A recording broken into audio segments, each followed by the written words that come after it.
មកទៀតហើយនេះគឺជាវីដេអូដែលខាងបងប្អូននឹងបង្ហាញដាក់ជូនបងប្អូនអរគ្នា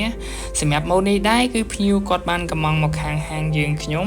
ហើយនេះគឺជាម៉ូដដែលយើងអត់តន់បានបោះ logo ទេប៉ុន្តែខាងបងប្អូនថតឲ្យបងមើលសិនសាច់កណាច់គឺបែបនេះបងប្អូនគឺមិនយឺតមិនយាមិនបាច់ប្រួយទេអញ្ចឹងណាបងប្អូនតើតទៅនឹងម៉ូដនេះដែរគឺខាងបងប្អូនមានស្តុកស្រាប់អញ្ចឹងណាបងប្អូនហើយសាច់កណាត់នេះគឺជាប្រភេទសាច់ពូលីល្អមែនទែនយើងមានច្រើនម៉ូដច្រើនម៉ាកអញ្ចឹងណាហើយនេះគឺជាសាច់កណាត់នៅពេលដែលយើងបោះ logo នៅលើអាវទៅគឺស្អាតមែនទែនបងប្អូនគឺស័ក្តិសមជាមួយនឹងអាវក៏ដូចជាម៉ូដដែលភ្ញៀវគាត់បានកំងមកខាងយើងគឺភ្ញៀវគាត់ពេញចិត្តមែនទែនអញ្ចឹងណាហើយខាងយើងក៏មានច្រើនប្រភេទដែរបងប្អូនមានបំណងចង់បានជាម៉ូដយ៉ាងម៉េចក៏ខាងយើងអាចធ្វើបានដែរព្រោះខាងបងប្អូនមានទាំងទទួលផលិតក៏ដូចជាដេទៅតាមម៉ូដដែលបងប្អូនចង់បានជាប្រភេទឡាយក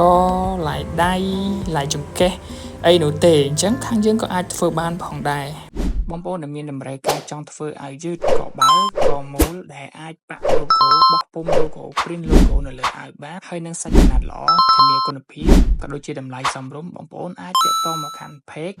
BR Uniform Cambodia ហើយមួយទៀតបងប្អូនក៏អាចទាក់ទងមកកាន់ Telegram ខាងក្រុមហ៊ុនយើងផងដែរតាមរយៈ link នៅលើ description មួយនេះនឹងទទួលបានការឆ្លើយតបយ៉ាងលឿនរហ័សផងដែរសូមអរគុណច្រើនសូមជម្រាបលា